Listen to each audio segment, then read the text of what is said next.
बलोचिस्तान की जिला मस्तूंग में दहशतगर्द तंजीम फितनतुल हिंदुस्तान से ताल्लुक रखने वाले मुसल्लह अफराद ने मरकजी बाजार बैंक, तहसील ऑफिस और दीगर सरकारी दफातर पर हमला कर दिया, जिसके नतीजे में 16 साल लड़का जाँ बहक और 7 अफराद जख्मी हो गए।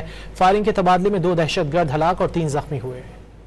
बलूचिस्तान एक बार फिर दहशतगर्दों के निशाने पर। जिला मस्तोंग में दहशतगर्द तंजीम फितनतुल हिंदुस्तान से ताल्लुक रखने वाले मुसल्लह अफराद का मरकजी बाजार, बैंक, तहसील ऑफिस और दीगर सरकारी दफातर पर हमला। दहशतगर्दों की जानिब से अचानक की गई इस बुज़दिलाना कार्रवाई के बाद सिक्योरिटी फोर्सेज, FC, CTD और लीवीज ने फौरी तौर पर इलाके का मुहासरा कर लिया, जिसके बाइस हमलावर पसपा हो गए। सिक्योरिटी इदारों का फौरी और मुनज़्ज़म रद्द-ए-अमल बड़े जानी नुकसान को रोकने में मौसर साबित हुआ। तर्जुमान बलूचिस्तान हुकूमत का कहना है कि फितनतुल हिंदुस्तान के दहशतगर्द ऐसी कार्रवाइयां करके ये साबित करना चाहते हैं कि उनको कंट्रोल हासिल है। ताहम हुकूमती और सिक्योरिटी इदारों की फौरी रद्द अमल से वाज़ेह हो गया कि हुकूमत हर तरह की सूरत हाल से निमटने के लिए पूरी तरह तैयार है। माजी में कुछ ऐसे वाकयात डिस्ट्रिक्ट हेडक्वार्टर्स में और तहसील हेडक्वार्टर्स में 2-3 जगह पे पेश आ चुके थे, जिसके नतीजे में गवर्नमेंट ने अपनी जिसे कहते हैं स्ट्रेटेजी को रिवाइज किया और रिवाइज करने के नतीजे में आज जो कार्रवाई हुई उसके नतीजे में 2 दहशतगर्द मारे गए और 3 जख्मी हालत में गिरफ्तार हुए। तो इसका मतलब यह है